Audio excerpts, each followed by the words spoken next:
चलिए हम आ जाते हैं कक्षा 8 गणित। देखिए आज हम लोग हल करने वाले हैं अभ्यास 1H। अभ्यास 1H को हल करने से पहले ना देखिए हम लोग को परिमेय संख्याओं का निरपेक्ष मान थोड़ा समझ लेते हैं। देखिए परिमेय संख्याओं का निरपेक्ष मान कैसे निकलता है। जैसे यदि आपके पास +5 है, इसका निरपेक्ष मान निकालना रहेगा ना। निरपेक्ष मान का चिन्ह इस तरह से होता है, बस कोई भी संख्या रहेगी उसको लिखे रहेंगे और दो आप सीधी लाइन इस तरह से खींच देंगे, है ना, दोनों तरफ। इस तरह से इसको निरपेक्ष मान को दर्शाया जाता है। जैसे यहाँ पर अगर प्लस भी संख्या रहेगी तभी भी आपको +5 ही प्राप्त होगा, ठीक है। यदि आप ऋण 5 का निरपेक्ष मान निकाल रहे हैं ना, तभी भी आपको धन 5 ही मिलेगा। और कोई संख्या 0 है तो उसका तो 0 आपको मिलेगा ही, ठीक है। मतलब आप ना निरपेक्ष मान जब भी किसी संख्या का निकालेंगे ना, तो वह आपका हमेशा एक धनात्मक संख्या प्राप्त होगा, ठीक है। 0 रहेगा तो ठीक है, 0 हो जाएगा, लेकिन बाकी यदि धनात्मक भी संख्या रहेगा तभी भी उसका धन 5 ही आएगा, और ऋणात्मक भी संख्या रहेगी तो उसका धन 5 ही आएगा, ठीक है। चलिए अब हम लोग आ जाते हैं अभ्यास पे। चलिए हम लोग हल करने वाले हैं अभ्यास 1H। देखिए इसमें हम लोग को पहला प्रश्न दिया हुआ है, निम्नांकित परिमेय संख्याओं के निरपेक्ष मान ज्ञात कीजिए, है ना। इस तरह से हमें कुल 4 प्रश्न है, सबका हमें निरपेक्ष मान ज्ञात करना है, ठीक है। चलिए तो यहाँ पर हम लोग को पहला प्रश्न दिया हुआ है, हल हम लोग पहला वाले प्रश्न को हल करने वाले हैं। पहला में भी हम लोग पहला प्रश्न को हल करेंगे, जो कि हमें दिया हुआ है ना 15/7। चलिए हम लोग लिख देते हैं 15/7 का निरपेक्ष मान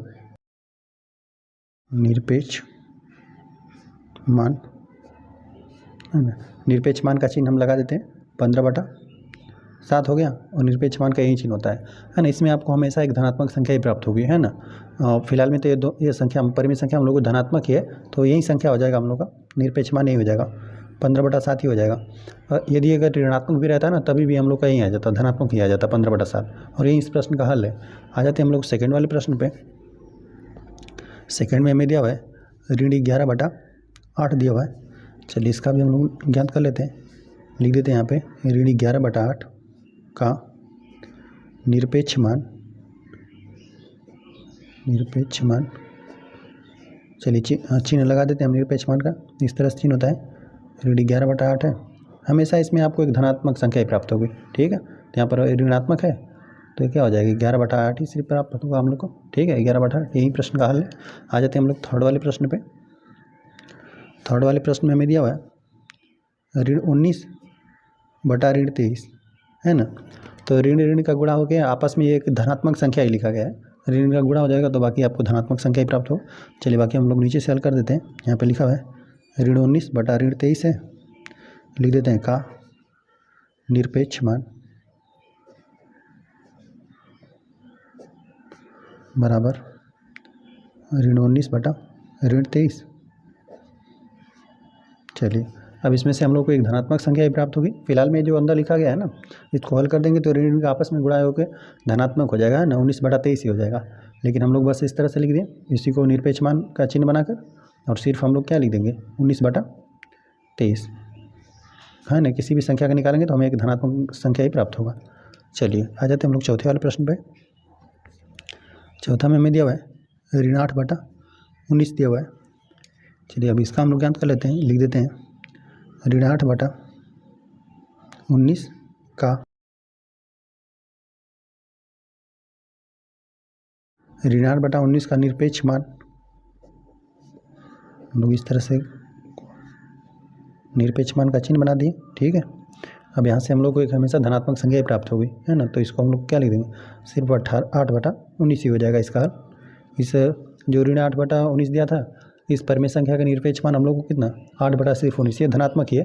धन हम लोग का कोई भी ऋणात्मक रहेगा धनात्मक आ जाएगा, धनात्मक रहेगा तभी भी धनात्मक आएगा, ऋणात्मक रहेगा तभी धनात्मक आएगा, ठीक है। तो 8/19 इसका हल हो गया। इस तरह से पहला प्रश्न हम लोग का हल हो गया। आ जाते हैं हम क्वेश्चन नंबर 2 पे। क्वेश्चन नंबर 2 दिया है सरल कीजिए, है ना। इस तरह से कुल हमें 3 प्रश्न दिया गया है। चलिए हम लोग हल करने वाले हैं दूसरे वाले प्रश्न को। इसमें हम लोग हल करेंगे पहला प्रश्न। पहला प्रश्न हमें दिया हुआ है निरपेक्ष मान के अंदर हमें दिया हुआ है ना। इसको पहले हम लोग कोष्टक के जो भी अंदर है निरपेक्ष मान के अंदर जो दिया है, पहले हम लोग इसको हल करेंगे, और हल करने के बाद यदि ऋणात्मक रहेगा तो उसको धनात्मक कर देंगे, और धनात्मक रहेगा तो उसको धनात्मक तो रहेगा ही, ठीक है। चलिए इसको हम लोग हल करते हैं, पहले अंदर को हम लोग हल करते हैं। देखिए यहाँ पे 5 और 3 का लस्सा कितना हो जाएगा, 5 15 ही लस्सा हो जाएगा। चलिए यहाँ पे 3 तो अंश में रहेगा ही, अब इस 5 से हम लोग 15 में भाग देंगे, 3 बार जाएगा, 5 15 3 बार, 3 का अंश में गुणा हो जाएगा, तो यहाँ पे 3 गुणते 3 हो जाएगा, ऋण का चिन्ह 2 तो रह गए। अब इस 3 से 15 में भाग देंगे, 3 5 15, 5 बार जाएगा, 5 का 2 में गुणा हो जाएगा। ठीक है, चलिए इसको हम लोग हल करते हैं। देखिए यहाँ पर हो जाएगा 3 3 9 और ऋण 5 दूना 10 हो जाएगा और बटा कितना 15 हो जाएगा। चलिए जब इसमें से हम लोग घटाएंगे ना तो देख रहे हैं ऋणात्मक अधिक है, तो ऋण वाला ही हम लोग को बचेगा, तो यहाँ पे ऋण 1 बच जाएगा और बटा 15। तो इसका जब हम लोग धनात्मक रहता तो ठीक है, लेकिन यहाँ पर ऋणात्मक है तो ऋण का चिन्ह हम लोग को क्या हो जाएगा, यह धनात्मक पर में संख्या प्राप्त होगी, तो यह हो जाएगा, क्योंकि निरपेक्ष मान जब भी किसी संख्या के निकालेंगे तो आपको धनात्मक ही प्राप्त होगा। यहाँ पर हो जाएगा 1/15 है ना, धन 1/15, यही हम लोग का इस जो भी संख्या दिया था इस निरपेक्ष मान के अंदर, इसका हम लोगों ने निरपेक्ष मान निकाला तो हमें दिया इसका 1/15, यही निरपेक्ष मान निकल कर है और यही प्रश्न का हल है। चलिए आ जाते हैं हम लोग सेकंड वाले प्रश्न पे। सेकंड वाले प्रश्न में हमें दिया हुआ है ना निरपेक्ष मान निकालना है, ऋण 9/7 है और प्लस 11/3 है। चलिए इसका निरपेक्ष मान निकालें, पहले हम लोग इसको हल कर दें अंदर को, है ना। तो यहाँ पर हो जाएगा 7 3 का लसा हो जाएगा 7 3 21। चलिए 7 3 का हमने लसा निकाल दिया, जो भी हर रहता है उसका लसा निकाल देते हैं। 7 3 21 हो गया। अब 7 से क्या करेंगे, इसमें हम लोग भाग देंगे 21 में लसे में, तो 3 बार जाएगा, 7 21 3 का हम लोग क्या कर देंगे अंश में गुणा कर देंगे, ऋण 9 गुणते 3 हो जाएगा और प्लस का चिन्ह तो रहेगा ही। अब यहाँ पे 11 तो रहेगा ही। अब यहाँ से 3 में हम लोग 21 में भाग देंगे, 7 बार जाएगा, 7 का 11 में गुणा हो जाएगा, तो 11 गुणते 7 हो गया। ठीक है, अब चलिए इसको हम लोग अंदर हल कर लेते हैं। तो यहाँ पर हो जाएगा 9 3 27 हो जाएगा, 9 3 27 और 11 7 77 हो जाएगा। चलिए निरपेक्ष मान के अंदर अभी हम लोग को 21 हर में बचा हुआ है। ठीक है, चलिए अब यहाँ पर हल कर लेते हैं। तो यहाँ पर हम लोग ना अब धन वाला अधिक है, ऋण वाला कम है। ठीक है, तो इसमें से हम लोग घटा देंगे तो इकाई के स्थान पे 0 आ जाएगा, है ना, क्योंकि यहाँ पर 7 है, 7 में 7 घटाएंगे 0 और यहाँ पर हम लोग 7 में से 2 घटा देंगे तो हम लोग का 5 आ जाएगा, है ना। और धन का अधिक था तो धन का ही धनात्मक ही रहेगा, बटा 21। जब भी कोई धनात्मक परिमेय संख्या का आप ना यहाँ पे निरपेक्ष मान निकालेंगे तो यही आ जाएगा, जो स्वयं संख्या रहेगी वहीं आ जाएगी 50/21। यही इस परिमेय संख्या का हम लोगों ने पहले जोड़ का निशान था, पहले जोड़ दिया, जो भी संख्या दिया रहेगा आपको, है ना, निरपेक्ष मान के अंदर उसको हम लोगों ने हल कर दिया, 50/21 आ गया। अब इसका भी निरपेक्ष मान निकालेंगे तो यह धनात्मक था तो यही संख्या हो जाएगा, है ना। इस संख्या का निरपेक्ष मान 50/21 है और यही प्रश्न का हल है। आ जाते हैं हम लोग तीसरे वाले प्रश्न पे। तीसरा में हमें दिया हुआ है निरपेक्ष मान निकालना है, ऋण 3/5 है और गुणते ऋण 7/11 है।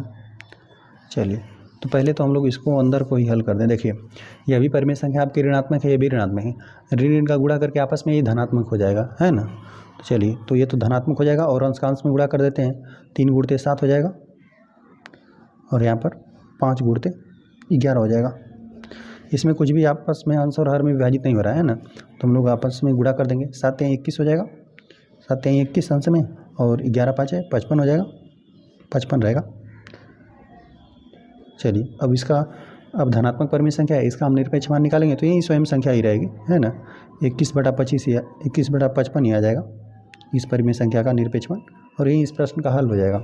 आ जाते हैं क्वेश्चन नंबर 3 में। क्वेश्चन नंबर 3 हमें दिया है ना, यहाँ पे ऊपर उत्तर का सही विकल्प अपनी अभ्यास पुस्तिका में लिखिए, है ना। तो हम लोग को जो भी प्रश्न दिया रहेगा उसको हल करेंगे और जो भी यहाँ पर सही विकल्प रहेगा उसको हम लोग अपनी अभ्यास पुस्तिका में लिखेंगे। यहाँ पर पहला हम लोग तीसरा प्रश्न दिया हुआ है ना, यदि x बराबर ऋण 1/2 और y बराबर 3/4 हो तो यहाँ पे निरपेक्ष मान x धन निरपेक्ष मान y का मान है। ठीक है, चलिए हम लोग हल करने वाले हैं तीसरा वाले प्रश्न को। चलिए पहले हम लोग इसको हल कर लें, देख लें कि इसमें से कौन सा विकल्प सही आ रहा है। ठीक है, तो यहाँ पर हमें निरपेक्ष मान निकालना है x और धन निरपेक्ष मान y का। ठीक है, और यहाँ पर हम लोग को दोनों का वैल्यू दिया हुआ है कि x का वैल्यू कितना है, ऋण 1/2 दिया हुआ है ना, x का वैल्यू यहाँ पर हम लोग प्रतिस्थापित कर देते हैं और प्लस यहाँ पे 3/4 दिया हुआ है y का मान। ठीक है, y का मान यहाँ पे 3/4 दिया हुआ है। तो देखिए निरपेक्ष मान जब भी आप किसी संख्या का निकालेंगे तो हमें धनात्मक संख्या ही प्राप्त होगा, तो यहाँ पर ये 1/2 आ जाएगा। तो इस परिमेय संख्या का हमने निरपेक्ष मान निकाला तो यह धनात्मक 1/3 आ जाएगा, क्योंकि किसी भी संख्या का निरपेक्ष मान निकालेंगे तो हम धनात्मक की समस्या प्राप्त होगा। ठीक है, तो यहाँ पर देखिए 3/4 है, इसका निरपेक्ष मान निकालेंगे तभी भी हम लोग को कितना 3/4 ही आ जाएगा, है ना। अब दोनों संख्याएं धनात्मक है और बीच में धन का चिन्ह है, हम इन दोनों को जोड़ लेते हैं, है ना। ये हम लोग तीसरा वाला प्रश्न हल कर रहे हैं। देखिए यहाँ पर 2 और 4 का लसा कितना हो जाएगा, 4 ही हो जाएगा, 4 लसा हो जाएगा। अब 2 से हम लोग 4 में भाग देंगे, 2 बार जाएगा, 2 का हम लोग 1 में गुणा कर देंगे तो 1 गुणते 2 हो जाएगा, प्लस का चिन्ह तो रहेगा ही, यहाँ पर 3 रहेगा गुणते देखिए इस 4 में ना हम इस 4 से भाग देंगे, एक ही बार में विभाजित हो जाएगा, और 1 का 3 में गुणा कर देंगे तो यही स्वयं संख्या ही रहेगी। ठीक है, अब चलिए हम लोग जोड़ लेते हैं। यहाँ पर 2 एकम 2 हो जाएगा, गुणा कर देते हैं, और यहाँ पे 3 एकम 3 हो जाएगा, 3 एकम 3 और बटा 4, तो हम लोग इसमें जोड़ देते हैं। 3 2 5 हो जाएगा, 5 बटा 4 आ रहा है ना इस प्रश्न का हल। तो यहाँ पर यही वाला तीसरा विकल्प सही बन रहा है। ठीक है, तो हम लोग लिख देते हैं यहाँ पे तीसरा जो विकल्प है 5 बटा 4, यही सही था, हमने इसको लिख दिया। ठीक है, चलिए अब आ जाते हैं चौथे वाले प्रश्न पे, हम लोग हल करने वाले हैं चौथा वाले प्रश्न को। देखिए इसमें हम लोग को यहाँ पे एक परिमेय संख्या दी है, ऋणात्मक परिमेय संख्या है, उसके बाहर भी ऋण है, और फिर इसी का निरपेक्ष मान निकालना है। देखिए हम लोग को चौथा प्रश्न दिया हुआ है, यहाँ पे हमें निरपेक्ष मान निकालना है, ऋण है और कोष्ठक के अंदर 3 बटा ऋण 7 है। तो देखिए यह तो एक ऋणात्मक परिमेय संख्या अंदर है ही, और यहाँ पे बाहर ऋण भी है, तो ऋण का आपस में गुणा करके ही धनात्मक हो जाएगा। ठीक है, तो यहाँ पर हो जाएगा धनात्मक 3 बटा 7 आपको निकल कर आएगा, और बाकी फिर इसका आप निरपेक्ष मान निकालेंगे, है ना। देखिए यहाँ पर पहले से ही परिमेय संख्या ऋणात्मक थी और कोष्ठक के बाहर ऋणात्मक था, तो हमने ऋण का ऋण में गुणा कर दिया तो आपस में धनात्मक आ गया। ठीक है, धनात्मक 3 बटा 7 आ गया। अब इसका निरपेक्ष मान निकालेंगे तो यही हम लोग को 3 बटा 7 ही आ जाएगा, है ना, क्योंकि कोई भी संख्या रहे धनात्मक या ऋणात्मक, निरपेक्ष मान हमेशा धनात्मक ही रहेगा। ठीक है, तो यहाँ पर हम लोग देख ले रहे हैं कौन सा सही बन रहा है। यहाँ पर ये पहला वाला ये विकल्प हम लोग का सही बन रहा है। ठीक है, तो इसको हम लोग लिख देते हैं, जो पहला विकल्प है 3 बटा 7, तो हम लोग का ये पहला वाला विकल्प 3 बटा 7 सही बना। ठीक है, आ जाते हैं क्वेश्चन नंबर 5 पे। क्वेश्चन नंबर 5 हमें दिया है ना, x बराबर ऋण 5 बटा 7 है और y बराबर 3 बटा 4 है। तो हम लोग को यहाँ पर दिया है निरपेक्ष मान x गुणित निरपेक्ष मान y का मान है, इसमें से हम लोग को बताना है कौन है। चलिए हम लोग हल करने वाले हैं पाँचवां वाले प्रश्न को। देखिए पहले जो प्रश्न दिया हुआ है पहले उसको हम लोग नोट कर लेते हैं। देखिए पाँचवां प्रश्न को हम लोग हल करने वाले हैं। यहाँ पे निरपेक्ष मान x गुणित निरपेक्ष मान y दिया हुआ है, और x का हमें वैल्यू दिया हुआ है कितना, ऋण 5 बटा 7 दिया हुआ है, और यहाँ पे गुणा का चिन्ह तो रहेगा ही। यहाँ पे y का मान हम लोग रख देते हैं 3 बटा 4। जब हम लोग एक ऋणात्मक परिमेय संख्या है इसका निरपेक्ष मान निकालेंगे तो हम लोग का सिर्फ 5 बटा 7 ही आ जाएगा, है ना, गुणित यहाँ पे धनात्मक परिमेय संख्या इसका भी निरपेक्ष मान कितना 3 बटा 4 ही हो जाएगा। चलिए अब यहाँ पर हम लोग क्या करते हैं, अंश का अंश में गुणा कर देते हैं, हर का हर में। ठीक है, 5 गुणित 3 हो जाएगा और 7 गुणित 4 हो जाएगा, तो 5 3 15 हो जाएगा और 7 चौक 28 हो जाएगा, है ना। तो इस परिमेय संख्या का हम लोगों ने x का भी पहले निरपेक्ष मान निकाला जो कि 5 बटा 7 आया, y का भी निरपेक्ष मान निकाला जो कि 3 बटा 7 आया, और इन दोनों का गुणा कर दिया तो हमें 15 बटा 28 आया। तो 15 बटा 28 आया ना, तो हम लोग का विकल्प यही चौथा वाला सही बन रहा है। ठीक है, 15 बटा 28, तो हम लोग लिख देते हैं 15 बटा 28। ठीक है, यही सही हो जाएगा। आ जाते हैं छठा प्रश्न में। छठा प्रश्न में दिया है परिमेय संख्याओं ऋण 5 बटा 7 और ऋण 5 बटा ऋण 7 के निरपेक्ष मान है। ठीक है, चलिए हम लोग हल करने वाले हैं छठा वाले प्रश्न को, है ना। तो देखिए आपको यहाँ पर दिया हुआ है ना, छठा प्रश्न में हम लोग को दिया हुआ है इन दोनों संख्याओं का निरपेक्ष मान निकालना है ना। तो देखिए यदि आप ऋण 5 बटा 7 का आप निरपेक्ष मान निकालेंगे ना, तभी भी आपको एक धनात्मक परिमेय संख्या ही प्राप्त होगी, जो कि क्या हो जाएगा, बस चिन्ह बदल जाएगा धनात्मक का, यहाँ पे 5 बटा 7 आपको प्राप्त होगा। ठीक है, अब यही संख्या आपका है ऋण 5 और बटा ऋण 7 है। अब इसका भी निरपेक्ष मान निकालेंगे तो यह तो आपस में पहले से ही ऋण का गुणा होकर धनात्मक हो जाएगा, लेकिन आप कोई भी परिमेय संख्या रहेगी इसका हम लोग निरपेक्ष मान निकालेंगे तो एक धनात्मक परिमेय संख्या ही प्राप्त होगी, जो कि हम लोग को 5 बटा 7 प्राप्त होगा। तो यही सही है, 5 बटा 7 जो विकल्प दिया रहेगा। तो पहला ऋणात्मक है, ये भी ऋणात्मक है, तो ये भी नहीं होगा। ठीक है, तो यही है 5 बटा 7 है, या 7 बटा 5 है, तो हम लोग को ये वाला चाहिए, है ना, क्योंकि हम लोग का 5 बटा 7 है, तो ये थर्ड वाला विकल्प सही बन रहा है। तो इसको हम लोग लिख देते हैं 5 बटा 7, है ना। कोई एक ऋणात्मक परिमेय संख्या थी, एक धनात्मक परिमेय संख्या थी, है ना, क्योंकि ऋण का गुणा करके आपस में ये धनात्मक हो जाएगा। ये धनात्मक परिमेय संख्या ऋणात्मक, तो दोनों का निरपेक्ष मान तो धनात्मक ही आएगा, जो कि हम लोग का यही निकल कर आया 5 बटा 7, और यही इस प्रश्न का हल है। आ जाते हैं क्वेश्चन नंबर 7 पे। क्वेश्चन नंबर 7 हमें अपनी अभ्यास पुस्तिका में उतार कर प्रत्येक वर्ग में उपयुक्त चिन्ह, है ना, जो भी अगर दो संख्याओं को हम लोग कंपेयर करेंगे, जो बड़ा रहेगा उसके तरफ हम लोग इस तरह चिड़िया का मुंह खोल देंगे, और बराबर रहेगा तो बराबर, यहाँ पर जो बड़ा जैसे यहाँ पे बायां पक्ष बराबर रहेगा तो इसको ये वाला हम लोग चिन्ह लगा देंगे, है ना। जिधर जो बड़ा रहेगा उसको हम लोग उधर की तरफ चिड़िया का मुंह खोल देते हैं। ठीक है, चलिए हम लोग हल करने वाले हैं 7वां वाले प्रश्न में। पहले बोला है ना कि अपनी अभ्यास पुस्तिका में उतार कर, ठीक है, अभी पहले हम लोग इस प्रश्न को यहाँ पर उतार देते हैं। यहाँ पे दिया हुआ है ऋण 3 बटा 4 का हमें निरपेक्ष मान निकालना है, और यहाँ पर हमें कुछ भरना है ना, जो चिन्ह आएगा वो चिन्ह हम लोग भरेंगे। यहाँ पर हो जाएगा ऋण 3 बटा 4 प्लस 5/8। तो हम लोग पहले ना इन दोनों संख्याओं को हल कर लेते हैं, देख लेते हैं कौन बड़ा है या फिर छोटा है या बराबर है। ठीक है, चलिए तो हम दोनों पक्षों को हल कर लेते हैं। देखिए यहाँ पर हम लोग को जो बायां पक्ष है वह ऋण 3/4 है। इसका जब भी हम लोग निरपेक्ष मान निकालेंगे ना तो यहाँ पर बस एक हमें धनात्मक परिमेय संख्या प्राप्त हो जाएगी, है ना। इसका हम लोग को 3/4 ही निकल कर आ जाएगा। ठीक है, इसका निरपेक्ष मान नहीं हो जाएगा। अब इस संख्या को हम लोग हल करके देख लेते हैं कि इससे बड़ी आ रही है या छोटी आ रही है। ठीक है, चलिए तो इसका हम लोग ज्ञात करते हैं। यहाँ पे ऋण 3/4 है और प्लस 5/8 है, इसी का निरपेक्ष मान हमें निकालना है। तो हम लोग चलिए पहले ना इन दोनों संख्याओं का हम लोग लसा ले लेंगे। ठीक है, तो हम लोग लसा ले लेते हैं इसका। तो 8 और 4 का लसा 8 ही हो जाएगा। ठीक है, 8 हो जाएगा। 4 से हम लोग 8 में भाग देंगे, 2 बार चला जाएगा। 2 का हम लोग ऋण 3 में गुणा कर देंगे, ऋण 3 गुणते 2 और धन का चिन्ह है, धन तो रहेगा ही, 5 भी रहेगा। और इस ना 8 में हम लोग इस 8 से भाग देंगे, एक ही बार में विभाजित हो जाएगा और 1 का गुणा 5 में कर देंगे। ठीक है, बाकी यहाँ पर हल कर देते हैं।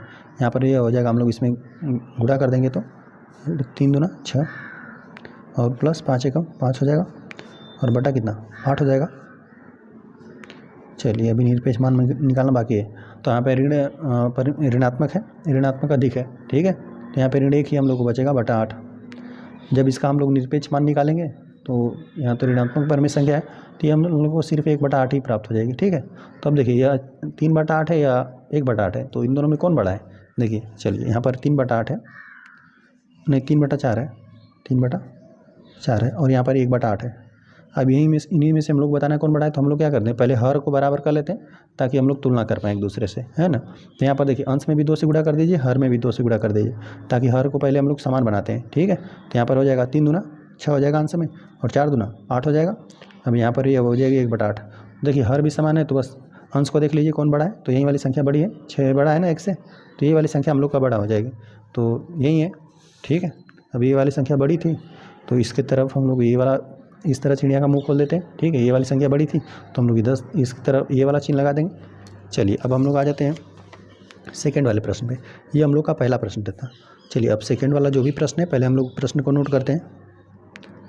सेकंड में दिया हुआ है निरपेक्ष मान निकालना है 3/8 और धन 2/3 और यहाँ पर हम लोग कुछ भरना है और निरपेक्ष मान निकालना है ऋण 3/4 और धन 22/24 है।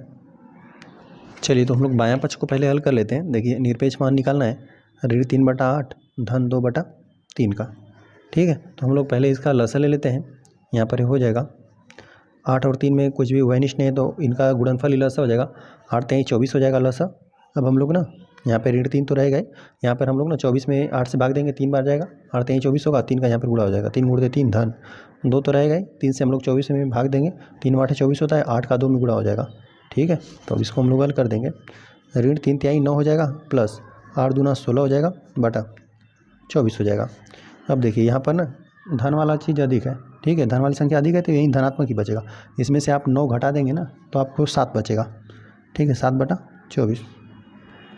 तो यहाँ पे 7/24 का जब आप निरपेक्ष मान निकालेंगे तभी भी हम लोगों को कितना 7/24 ही निकल कर आएगा। ठीक है, यही है हम लोग का निरपेक्ष मान। चलिए अब जो ये तो बायां पक्ष को हमने हल कर दिया, दाहिने पक्ष को हल करते हैं हम लोग। ठीक है, 3/4 है प्लस यहाँ पर हम लोग देख रहे हैं ना 22/24 है। चलिए तो चाहे तो अंश और हर को 2 से विभाजित कर सकते हैं, बाकी हम लोग ना 4 6 24 होता है तो 4 और 24 का लसा ही हम लोग का 24 हो जाएगा। ठीक है, चलिए रहने देते हैं हम लोग ना, यहाँ 4 और 24 का लसा हम लोग का 24 हो जाएगा, क्योंकि जब 4 का पहाड़ा पड़ेंगे उसमें 24 भी आ जाएगा। ठीक है, तो 4 6 24 हो जाएगा।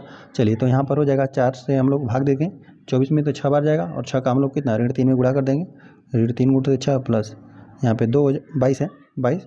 अब यहाँ पे हम 24 में इस 24 से भाग देंगे, एक ही बार में विभाजित हो जाएगा और 1 का हम लोग 22 में गुणा कर देंगे। ठीक है, चलिए अब यहाँ पर हम लोग हल करते हैं। 6 3 18 हो जाएगा, ऋण 18 प्लस 22 से कम 22 हो जाएगा। हम लोगों ने हर में 24 इसलिए रहने दिया ना ताकि यहाँ पर देखिए यहाँ पर हम लोग को हर में 24 आया है, ताकि हम लोग आसानी से तुलना कर पाएंगे कौन संख्या बड़ी है कौन छोटी है। ठीक है, और बटा 24 है। चलिए तो यहाँ पर देख रहे हैं धनात्मक वाली संख्या अधिक है, तो 18 से ये कितना बड़ा है 4/24 आ जाएगा। अब जब इसका हम लोग निरपेक्ष मान निकालेंगे धनात्मक परिमेय संख्या का धनात्मक ही आएगा, तो ये 4/24 ही आ जाएगा। बाकी यहाँ पर देख रहे हैं अब हम लोग तुलना आसानी से कर सकते हैं। ठीक है, यहाँ पर देखिए यहाँ पर हर में यहाँ पर भी 24 है तो हर में यहाँ पर भी 24 है। अब बस अंश देख लीजिए, दोनों परिमेय संख्याओं के हर में 24 है। ठीक है, लेकिन अब अंश को देखिए यहाँ पे 7 है यहाँ पे 4 है, तो यह वाली हम लोग की जो परिमेय संख्या यह बड़ी हो जाएगी, ठीक है, क्योंकि यहाँ पे 7 है तो हम लोग चिन्ह बना देते हैं बस यहाँ पे, तो ये वाली संख्या हम लोग की बड़ी हो गई। अब आ जाते हैं हम लोग तीसरे वाले प्रश्न पे, है ना। तो चलिए पहले इस प्रश्न को हम लोग नोट करते हैं। यहाँ पर हमें दिया हुआ है निरपेक्ष मान हमें निकालना है, रीड यहाँ पे 12/25 दिया हुआ है, कोष्टक बंद और निरपेक्ष मान का चिन्ह, और यहाँ पर हमें बताना है, और यहाँ पर है ऋण 2/5 है, गुणते निरपेक्ष हमें मान निकालना है ऋण 6/5 दिया, ठीक है। तो चलिए हम बाएं पक्ष को पहले हल करते हैं। देखिए यहाँ पर हमें दिया हुआ है निरपेक्ष मान निकालना है ऋण, और ऋण 12/25 दिया हुआ है, ठीक है। अब देखिए तो यहाँ पर हमें एक कोष्टक के अंदर ये ऋणात्मक परिमेय संख्या है और बाहर भी ऋणात्मक है, ऋण का गुणा करके आपस में ये धनात्मक हो जाएगा, है ना। तो यहाँ पर ऋण का गुणा करके ये हम लोग का एक धनात्मक हो जाएगा और 12/25 तो रहेगा ही। जब इसका हम लोग निरपेक्ष मान निकालेंगे तो यह पहले से धनात्मक संख्या है, ऋणात्मक भी रहता है तभी भी हम लोग क्या आ जाता है, एक धनात्मक परिमेय संख्या ही आ जाता है ना। तो इसका निरपेक्ष मान ही हम लोग को निकल कर आया 12/25। चलिए बाएं पक्ष को तो हमने हल कर दिया, अब दाएं पक्ष को हम लोग हल करते हैं। देखिए दाएं पक्ष में दिया हुआ है ना ऋण 2/5 दिया हुआ है, इसमें हम लोग को गुणा करना है निरपेक्ष मान, यहाँ पे ऋण 6/5 दिया हुआ है, ठीक है। तो चलिए तो हम लोग पहले निरपेक्ष मान इस दोनों संख्याओं का निकाल लेंगे और फिर जो भी आएगा गुणा कर देंगे। तो यहाँ पे देखिए ऋण 2/5 दिया हुआ है ना, ऋणात्मक परिमेय संख्या है, तो इसका हम लोग निरपेक्ष मान निकालेंगे तो ये धनात्मक परिमेय संख्या हो जाएगा। कितना हो जाएगा, सिर्फ 2/5 ही हो जाएगा गुणा का चिन्ह, और देखिए ऋण में ऋण का गुणा कर देंगे ना तो आपस में ये धनात्मक हो जाएगा, तो निरपेक्ष मान 6/5 हो जाएगा, ठीक है। अभी निरपेक्ष मान निकालना बाकी है, अभी हम लोग चिन्हों का बस गुणा किए, तो यहाँ पे 2/5। अब इसका हम लोग निरपेक्ष मान निकालेंगे तो ये धनात्मक की संख्या प्राप्त होगी हम लोग को, जो कि 6/5 प्राप्त होगा। अब हम लोग अंश का अंश में गुणा कर देते हैं, हर का हर में, ठीक है। तो 2 गुणते 6 हो जाएगा और हर में 5 गुणते 5 हो जाएगा, जो कि हम लोग का निकल कर आया 6 दूना 12 हो जाएगा और 5 5 25 हो जाएगा। तो देखिए यहाँ पर ये हम लोग को निकल कर आया, जब दायां पक्ष को हमने हल कर दिया तो ये 12/25 आया, और जो बायां पक्ष को हल कर दिया तो ये भी हम लोग का 12/25 आया था, तो ठीक है। तो ये दोनों क्या है, आपस में बराबर राशि है, तो हम लोग लिख देते हैं यहाँ पे बराबर का चिन्ह। आ जाते हैं हम लोग चौथे वाले प्रश्न पे। जो भी प्रश्न दिया हुआ है पहले हम लोग उसको नोट करते हैं, ठीक है। तो यहाँ पर दिया हुआ है ऋण 3/8 दिया हुआ है और प्लस 1/12, इसका हम लोग को निरपेक्ष मान निकालना है। चलिए अब जो भी बड़ा छोटा आएगा उसको हम लोग यहाँ पे भर देंगे। यहाँ पे ऋण 1/2 है और प्लस 3/4 है और प्लस 1/8 है। तो हम लोग पहले बायां पक्ष को हल करते हैं। देखिए यहाँ पर हमें दिया हुआ है ऋण 3/8 है और प्लस 1/12 दिया हुआ है ना। देखिए 8 और 12 का हम लोग लसा लेंगे ना तो 24 आ जाएगा। बाकी एक बार है यहाँ पर हम निकाल कर भी आपको दिखा देते हैं, ठीक है। यहाँ पे 8 है, यहाँ पे 12 है। चलिए तो पहले 2 से विभाजित हो रहा है, 2 चौका 8 हो जाएगा और 6 दूना 12, 2 हो जाएगा और 2 दूना 4, 2 3 6, ठीक है। अब फिर 2 से जा रहा है, 2 कम 2, यहाँ पे 3 तो रहेगा ही, फिर 3 से हम लोग देंगे तो यहाँ पर हो जाएगा 3 कम 3, बस यही हो जाएगा, यही इन्हीं सब का हम गुणा कर देंगे, ठीक है। तो हम लोग लिख देते हैं लसा कितना 8 का 12 का हो जाएगा, 3 बार 2 है, 2 गुणते 2 गुणते 2 गुणते 3, 2 दूना 4 दूना 8, 8 3 24 इसका लस है, ठीक है। तो यहाँ पे 8 और 12 का लस है कितना, यहाँ पे 24 बन जाएगा, ठीक है। अब यहाँ से हम लोग हर में 8 है ना, 8 से 24 भाग दीजिए, 8 3 24 होगा और 3 बार गया तो 3 का यहाँ पे अंश में गुणा कर दीजिए, 3 गुणते 3 हो गया, प्लस का चिन्ह 1 तो रहेगा ही, और 12 दूना 24 होता है, 2 का यहाँ पर गुणा कर दीजिए, ठीक है। तो 2 यहाँ पर हो जाएगा। अब देखिए यहाँ पर हो जाएगा, गुणा कर दीजिए, 3 3 9 ऋण 9 प्लस 2 में 1 का गुणा कर देंगे, आपको 2 ही प्राप्त होगा और बटा 24 है, और निरपेक्ष मान का चिन्ह लगा देते हैं। यहाँ से ऋणात्मक अधिक है, धनात्मक कम है, घट जाएगा, ठीक है। आपको ऋण 7 हो जाएगा, ऋण 7/24। यहाँ पर एक ऋणात्मक परिमेय संख्या है, इसका निरपेक्ष मान हम लोग निकालेंगे धनात्मक आ जाएगा, है ना, 7/24 आ जाएगा। तो चलिए तो यह तो हमने बायां पक्ष को हल कर लिया। अब चलिए जो दायां पक्ष है उसको हम लोग यहाँ पे हल कर लेते हैं, ठीक है। दायां पक्ष में दिया हुआ है ऋण 1/2 और प्लस 3/4 1/8 है, 3/4 और प्लस 1/8 है। चलिए तो पहले हम लोग धन का ही हल करेंगे, पहले इन दोनों को हम लोग हल कर लेते हैं, ठीक है। इन दोनों को फिर भी जो भी रहेगा आएगा तो हम लोग इसमें से क्या कर देंगे, घटा देंगे। तो चलिए ऋण 1/2 तो रहने देते हैं और प्लस चलिए यहाँ पे 4 और 8 का लसा कितना हो जाएगा, 8 ही लसा हो जाएगा, है ना। 4 और 8 का लसा 8 हो गया, कोष्टक बंद कर देते हैं, 3 गुणते यहाँ पे 4 में 8 से भाग देंगे, 2 बार जाएगा, 2 का 3 में गुणा हो जाएगा, ठीक है। और प्लस का चिन्ह यहाँ से 8 से 8 भाग देंगे, एक ही बार में विभाजित हो जाएगा और 1 का 8 में गुणा हो जाएगा, 1 गुणते एक का ही, ठीक है। 8 में 8 भाग दिया, एक ही बार गया, तो 1 का 1 में गुणा हो जाएगा, कोष्टक बंद। ऋण 1/2 प्लस यहाँ पे 3 दूना 6 और 1 में 1 का गुणा कर देंगे, 1 ही आ जाएगा बटा 8। चलिए यहाँ पे ऋण 1/2 तो रहेगा ही, और प्लस 6 में 1 जोड़ देंगे, आपका 7 आ जाएगा, 7/8 आ गया। अब बस इसको हम लोग हल कर लेते हैं, तो 2 और 8 का लसा भी आपका कितना हो जाएगा, 8 ही हो जाएगा। 2 से 8 में भाग देंगे, 4 बार जाएगा, 2 चौका 8 होता है, 4 का 1 में गुणा हो जाएगा, तो ऋण 1 गुणते 4 का इसमें गुणा हो जाएगा, प्लस यहाँ पर 8 में ना 8 से भाग देंगे तो एक ही बार में विभाजित हो जाएगा। इस 8 में 8 से भाग देंगे, एक ही बार में विभाजित होगा, 1 का 7 में गुणा हो जाएगा, 7 गुणते 1 हो जाएगा, ठीक है। तो यहाँ पे 1 का हम लोग 4 में गुणा कर देंगे, तो ऋण 4 ही प्राप्त होगा, प्लस 7 एकम 7 ही मिलेगा और बटा 8 मिला, ठीक है। तो यहाँ पे धनात्मक अधिक है, 4 3 7 होता है, तो 3/8 आपको प्राप्त होगा। चलिए, तो बायां पक्ष को हमने हल कर दिया तो 7/24 आया, और दायां पक्ष को हल कर दिया 3/8 आया। तो पहले दोनों का हम लोग हर समान कर लेते हैं, ठीक है। हर समान कर ले, देखिए तो यहाँ पर ये हम लोग को संख्या 7/24 है बायां पक्ष। अब यहाँ पर हम लोग ना हर को बराबर करने के लिए यहाँ पर 8 में 8 3 24 होता है, तो यहाँ पे 3 का गुणा करना पड़ेगा, अंश में भी और हर में भी, ठीक है। दोनों में हम लोग 3 का गुणा कर देंगे, 3 तिहाई 9 हो जाएगा और 8 तिहाई 24 हो जाएगा, ठीक है। तो अब यह हम लोग की संख्या आ गई। अब हम लोग इन दोनों का कंपेयर करेंगे, है ना, तुलना करेंगे। 9/24 है, तो अब देख लेते हैं, हर तो समान ही है दोनों का, ठीक है। अब देख लेते हैं कौन सा बड़ा है अंश में, तो यह 7 है, यहाँ पर 9 है, तो यह वाली संख्या हम लोग को बड़ी निकल कर आए, तो यहाँ पर ये वाला संख्या बड़ा हो जाएगा, ठीक है। और इस तरह से यह प्रश्न हल हो गया हम लोग का। आ जाते हैं क्वेश्चन नंबर 8 पे। क्वेश्चन नंबर 8 में दिया हुआ, यदि x बराबर 5/9 y बराबर 2/3 हो तो दिखाइए कि, यहाँ पर हम लोग को दोनों संख्याओं को जोड़ना है, एक्स वाई को, और निरपेक्ष मान निकालना है, फिर अलग अलग। इस तरह से हमें कुल 2 प्रश्न है, ठीक है। तो चलिए हम बारी बारी से हल कर लेते हैं। हल करने वाले हम लोग 8वां प्रश्न में भी हम लोग को पहला हल करेंगे, ठीक है। तो चलिए, जो भी पहले हम लोग को दिया है एक्स वाई का मान हम लोग लिख देते हैं। दिया है हम लोग को एक्स का मान 5/9 दिया हुआ है, कामा वाई का मान हमें दिया हुआ है 2/3 दिया हुआ है, ठीक है। तो हम लोग इसमें से पहला प्रश्न हल करने वाले, तो पहला हम लोग को लिख लेते हैं, निरपेक्ष मान x प्लस वाई बराबर x का निरपेक्ष मान निकालना है और प्लस y का हम लोग को निकाल के जोड़ देना है, ठीक है। चलिए, तो हम लोग पहले बायां पक्ष को ही हल करते हैं, लिख देते हैं यहाँ पे बायां पक्ष, ठीक है। बायां पक्ष हम लोग का यही है निरपेक्ष मान x प्लस वाई का, हम दोनों संख्याओं को जोड़कर फिर निरपेक्ष मान निकाल देंगे। तो चलिए, तो हम लोग दोनों संख्याओं का यहाँ पर वैल्यू रख लेते हैं, ठीक है। तो यहाँ पे x का हम लोग का वैल्यू कितना है, 5/9 है, 5/9 और प्लस का चिन्ह है, और यहाँ पर 2/3 है। तो यहाँ पर ना 9 और 3 का लसा भी हम लोग का 3 ही 9 हो जाएगा, है ना। 9 ही वो छोटी छोटी संख्या हो जाएगी जिसको 9 विभाजित कर देगा, 3 भी।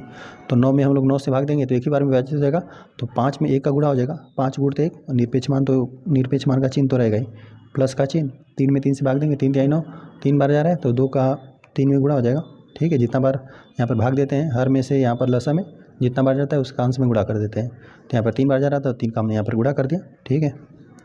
चलिए, इसको हम लोग और हल करते हैं। तो देखिए, 5 एकम 5 हो जाएगा, 3 दूना 6, 3 दूना 6 और बटा 9। अब यहाँ पर हम लोग को अभी निरपेक्ष मान निकालना है, 6 5 हो जाएगा 11, 11/9।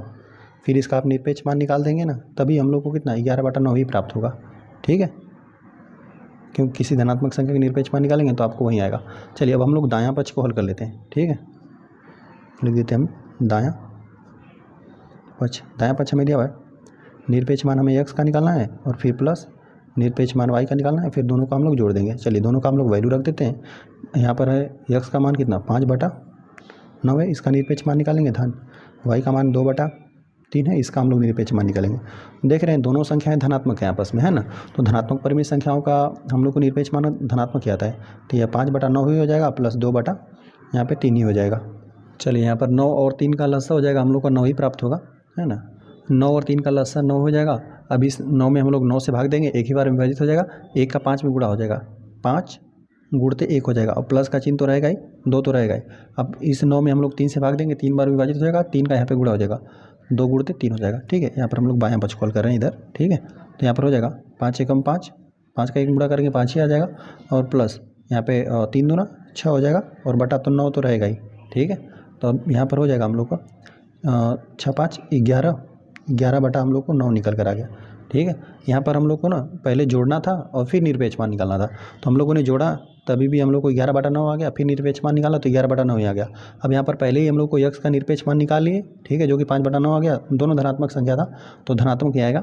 तो वाई का भी निरपेक्ष मान पहले हमने निकाल दिया, तो यहाँ पर दोनों का निरपेक्ष मान निकाल दिया, फिर हम लोगों ने इसको जोड़ दिया तो भी हम लोग कितना 11/9 ही निकल कर आए। तो हम लोग को बायां पक्ष और दायां पक्ष आपस में बराबर आ रहा है, तो हम लोग इस बात को लिख देते हैं, बायां पक्ष बराबर दायां पक्ष, ठीक है। यही हम लोग को सिद्ध करना था कि बायां पक्ष और दायां पक्ष बराबर हम लोग को दिखाना था, ठीक है। तो बायां पक्ष को भी हमने हल कर दिया तो 11/9 आया, और दायां पक्ष को भी हल कर दिया तो 11/9 आया।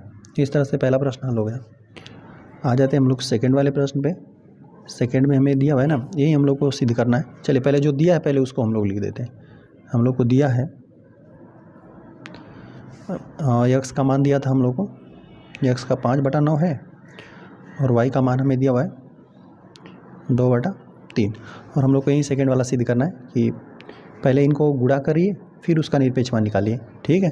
और यहाँ पर ना पहले निरपेक्ष मान निकालना है, दूसरे में पहले निरपेक्ष मान निकालिए दोनों संख्याओं का, यक्स और वाई का, फिर गुणा कर दीजिए। तो हम लोग बायां पक्ष को पहले हल करते हैं, लिख देते हैं बायां पक्ष, जो कि हमें दिया हुआ है यक्स गुणते वाई निरपेक्ष मान। तो हम लोग चलिए दोनों का वैल्यू रख लेते हैं। यक्स का वैल्यू कितना है 5/9 है, और वाई का वैल्यू 2/3 है, और भी निरपेक्ष मान हम लोग को निकालना बाकी है, ठीक है। चलिए दोनों संख्याओं को हम लोग गुणा कर देते हैं, अंश का अंश में, हर का हर में, ठीक है। 5 गुणते 2 हो जाएगा अंश में, और 9 गुणते 3 हो जाएगा हर में, है ना। तो यहाँ पर हो जाएगा 5 दूना 10 अंश में, और हर में 9 3 27 होता है। अब ये कोई धनात्मक परिमेय संख्या है, इसका हम लोग निरपेक्ष मान निकालेंगे तो यहाँ पे 10 बटा आ जाएगा, 10/27 ही आ जाएगा, ठीक है। 10/27 का निरपेक्ष मान हम लोग को 10/27 हो जाएगा, ठीक है। अब चलिए हम लोग दायां पक्ष को हल कर लेते हैं। दायां पक्ष में हमें दिया हुआ है, पहले हम लोग को यहाँ पे निरपेक्ष मान निकाला है यक्स का और फिर वाई का, और फिर हम दोनों का क्या कर देंगे, गुणा कर देंगे। तो चलिए, तो यक्स का हम लोग को वैल्यू 5/9 दिया हुआ है, यहाँ पे निरपेक्ष मान निकालेंगे हम लोग, ठीक है। और यहाँ पर वाई का वैल्यू हम लोग को 2/3 दिया हुआ है। तो चलिए, जब यहाँ पे धनात्मक परिमेय संख्या है, इसका हम लोग निरपेक्ष मान निकालेंगे तो ये धनात्मक संख्या ही हो जाएगा, 5/9 ही हो जाएगा। और यहाँ पर निरपेक्ष मान निकालेंगे 2/3 का, तो ये 2/3 ही हो जाएगा। बाकी हम लोग अंश का अंश में गुणा कर देते हैं, हर का हर में, तो 5 गुणते 2 हो जाएगा, और हर में 9 गुणते 3 हो जाएगा। तो हम इन दोनों संख्याओं को गुणा कर देते हैं, 5 दूना 10 हो जाएगा, और 9 3 27 हो जाएगा। तो हम लोग को बायां पक्ष और दायां पक्ष का दोनों का हम लोग को निरपेक्ष मान समान है। देखिए 10/27 ये भी है, 10/27 ये भी है ना। पहले यहाँ पर हम लोगों ने गुणा करके निरपेक्ष मान निकाला तभी भी 10/27 आया, और पहले निरपेक्ष मान निकाल करके गुणा किया तभी भी हम लोग को गुणनफल जो है 10/27 है, ठीक है। तो चलिए हम लोग लिख देते हैं यहाँ पे बायां पक्ष बराबर हम लोग का दायां पक्ष, ठीक है। इस तरह से ये सिद्ध हो गया। आ जाते हैं क्वेश्चन नंबर 9 पे। क्वेश्चन नंबर 9 हमें दिया हुआ है, यदि x बराबर 15/13, y बराबर -2/11, तो दिखाइए। इस तरह से हमें कुल 2 प्रश्न दिया है। तो चलिए हम लोग लिख देते हैं, हल करने वाले हैं 9 वाले प्रश्न में। इसमें भी हम लोग पहला हल करेंगे, और जो पहले दिया हुआ है पहले हम लोग ना x और y का मान लिख देते हैं। हम लोग को लिख देते हैं दिया है, ठीक है, x का वैल्यू हमें दिया हुआ है 15/13, और y का वैल्यू हमें दिया हुआ है -2/11। तो चलिए पहले हम लोग यहाँ पे प्रश्न ही पहले लिख लेते हैं हम लोग, जो हम लोग को यहाँ प्रश्न यह दिया हुआ है। पहले हम लोग दोनों संख्याओं को जोड़ेंगे, ठीक है, फिर उसका हम लोग निरपेक्ष मान निकालेंगे। और यहाँ पर दिया हुआ है ना कि इसको हम लोग को बड़ा दिखाना है, कि पहले हम लोग क्या कर देंगे, दोनों संख्याओं का निरपेक्ष मान निकाल कर यहाँ पर हम लोग जोड़ेंगे, ठीक है। यहाँ पर जोड़ कर निरपेक्ष मान निकालेंगे, यहाँ पर निरपेक्ष मान निकाल के फिर हम लोग जोड़ेंगे, ठीक है। तो चलिए हम लोग यहाँ पर यह बायां पक्ष बन रहा है, यह हम लोग का दायां पक्ष है, दोनों को हम लोग अलग अलग हल करते हैं, ठीक है। तो चलिए हम लोग लिख देते हैं बायां पक्ष, हम लोग लिख देते हैं यहाँ पे x + y का निरपेक्ष मान। तो x का हम लोग मान भी रख देते हैं, y का भी मान रख देते हैं। x का मान हमें दिया हुआ है 15/13 दिया हुआ है, और प्लस का चिन्ह तो रहेगा, लेकिन यह संख्या हम लोग को ऋणात्मक है, तो हम लोग कोष्टक के साथ इसको रखते हैं, है ना, -2/11, क्योंकि यह चिन्ह चेंज करेगा, ठीक है। यहाँ धन का चिन्ह है ना, धन ऋण का गुणा होगा तो यह ऋणात्मक कर देगा, 15/13 धन ऋण का गुणा होगा तो यह ऋणात्मक कर देगा 2/11, और फिर निरपेक्ष मान का चिन्ह, है ना। अब 11 और 13 का हम लोग जब लसा निकालेंगे तो इन दोनों का गुणनफल आ जाएगा हम लोग का लसा, ठीक है। चलिए, क्योंकि इन दोनों में कुछ भी वैनिष्ट नहीं है ना। तो यहाँ पे हो जाएगा 13 गुणते 11 लसा हो जाएगा हम लोग, अभी इसका गुणा कर देंगे 143 आ जाएगा। ठीक है, चलिए तो इनका गुणनफल ये हम लोग का लसा रहेगा जो कि 143 आ जाएगा। अभी गुणा कर देंगे तो देखिए अब 13 में हम लोग इस लसा में भाग देंगे ना, तो 13 13 तो विभाजित हो जाएगा, 11 बढ़ जाएगा। 11 का हम लोग 15 में गुणा कर देंगे, 15 गुणते 11 हो जाएगा। ऋण का चिन्ह 2 तो रहेगा ही। जब हम लोग ना इस लसा में भाग देंगे 11 से ना, तो 11 तो विभाजित हो जाएगा, तो 13 बढ़ जाएगा। तो यहाँ पर 13 का अंश में गुणा हो जाएगा। ठीक है, तो हम लोग यहाँ पे गुणा कर देते हैं, है ना। यहाँ पे 11 5 55 को 5 हो जाएगा, हासिल 5 लगेगा अभी हम लोग को, और 11 एक कम 11 और 5 जोड़ देंगे तो हम लोग को 165 आ जाएगा। और ऋण का चिन्ह 13 दूना 26 हो जाएगा, और बटा इसका हम लोग गुणा कर लेते हैं ना, 143 हो जाएगा। ठीक है, अभी निरपेक्ष मान निकालना भी हम लोग को बाकी है। तो चलिए यहाँ पर हम लोग पहले घटा लेते हैं। ठीक है, चलिए यहीं पर हल कर देते हैं। यहाँ पर 15 में से हम लोग घटाएंगे 6, तो 9 बचेगा, 9 आ जाएगा। अब यहाँ पर हम लोग को बचा हुआ है 5, 5 में से 2 चला जाएगा, 3 बचेगा, 139 आ रहा है। ठीक है, 139, वो भी धनात्मक का अधिक था इसीलिए यहीं बचा हुआ है। और यहाँ पे 143, और इसका जब निरपेक्ष मान निकालेंगे, धनात्मक संख्या है तो इसका निरपेक्ष मान हम लोग को यहीं आ जाएगा, 139 ही आ जाएगा बटे 143। यही हम लोग को हल करने पर ये आ गया। ठीक है, अब चलिए हम लोग थोड़ा दायां पक्ष को हल कर लेते हैं, जो हम लोग को यह दिया हुआ है। ठीक है, हम लोग लिख देते हैं दायां पक्ष। चलिए तो पहले हम लोग निरपेक्ष मान इसका निकाल लेते हैं, यक्स और फिर प्लस वाई का, है ना। तो अब चलिए दोनों का हम लोग वैल्यू रख देते हैं।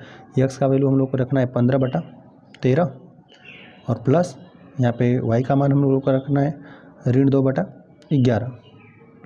ठीक है, तो यहाँ पर हो जाएगा, निरपेक्ष मान निकालेंगे तो हमेशा एक धनात्मक संख्या प्राप्त होगी। तो यहाँ पर हम लोग को 15/13 ही प्राप्त हो जाएगा, 15/13 प्लस यहाँ पर भी ऋणात्मक है ना परिमेय संख्या, तो यह धनात्मक ही हम लोग को प्राप्त होगा, 2/11 ही प्राप्त हो जाएगा। अब इसको हम लोग दोनों को जोड़ दें।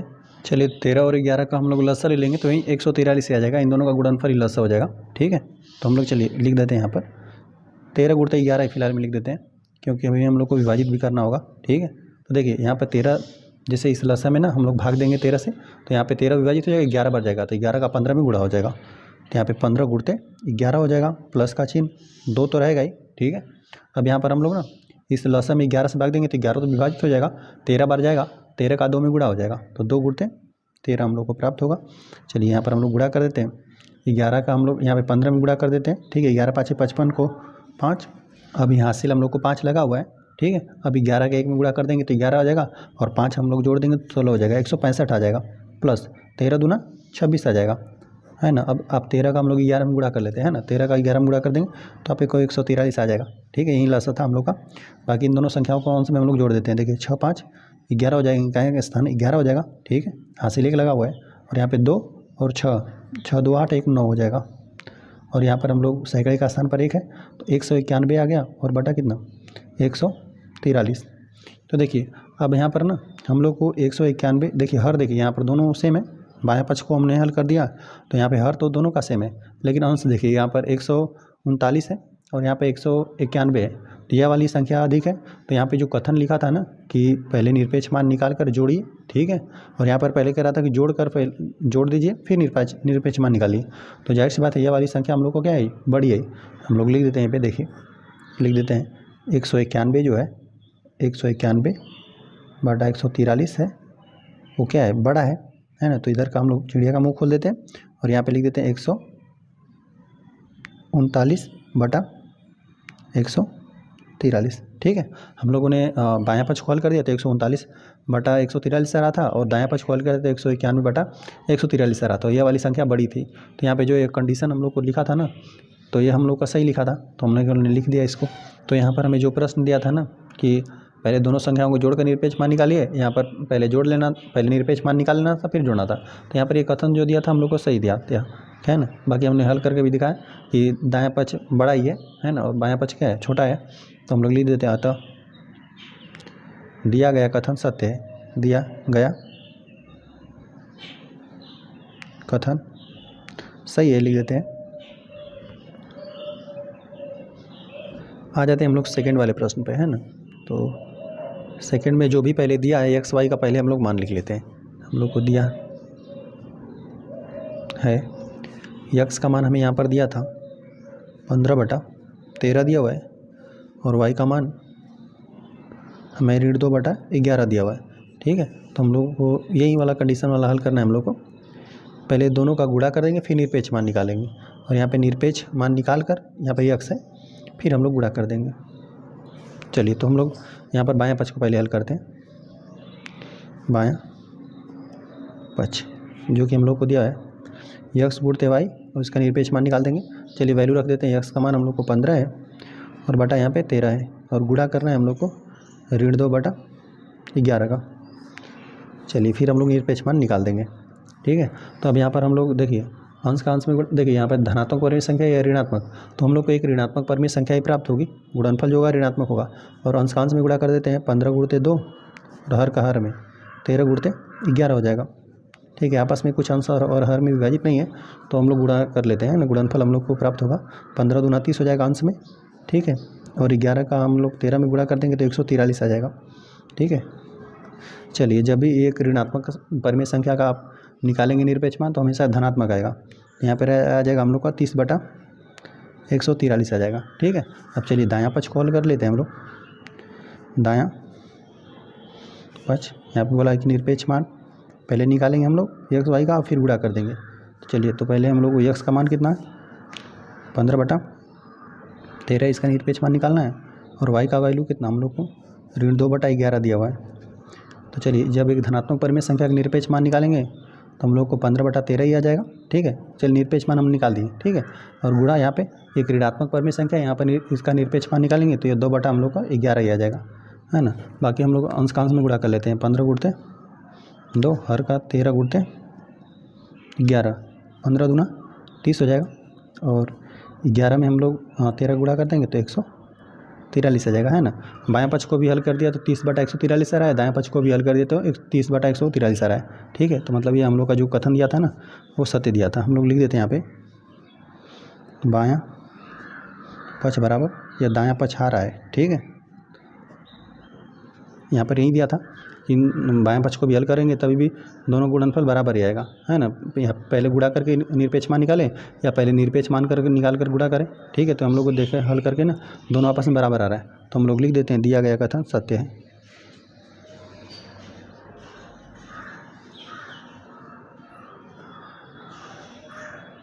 हमने सिद्ध भी कर दिया। आ जाते हैं हम क्वेश्चन नंबर 10 पे। क्वेश्चन नंबर 10 हमें दिया है ऐसी दो परिमेय संख्याओं को ज्ञात कीजिए जिनका निरपेक्ष मान 1/2 है। ठीक है। तो हम लोग एक धनात्मक ले लेंगे, एक ऋणात्मक ले लेंगे, है ना। वैल्यू यही रहना चाहिए, बाकी चिन्ह बदल देंगे तो निरपेक्ष मान निकालेंगे तो 1/2 ही आ जाएगा। ठीक है। चलिए हम लोग हल करने वाले हैं 10 वाले प्रश्न को। ठीक है। तो चलिए हम लोग लिख देते हैं, हम लोग दो परिमेय संख्याएँ कितना लिख देते हैं, 2 ही लिखना है सिर्फ। 2 परिमेय संख्याएँ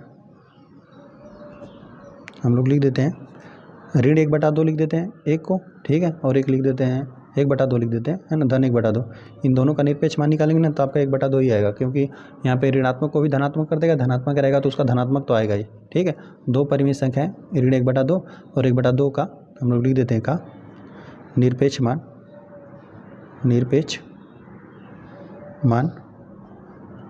यहाँ पर लिख देते हैं 1/2 होगा। ठीक है। बाकी अब निकाल कर भी हम लोग यदि देखना चाहें तो चलिए दिखा देते हैं निकाल कर आपको।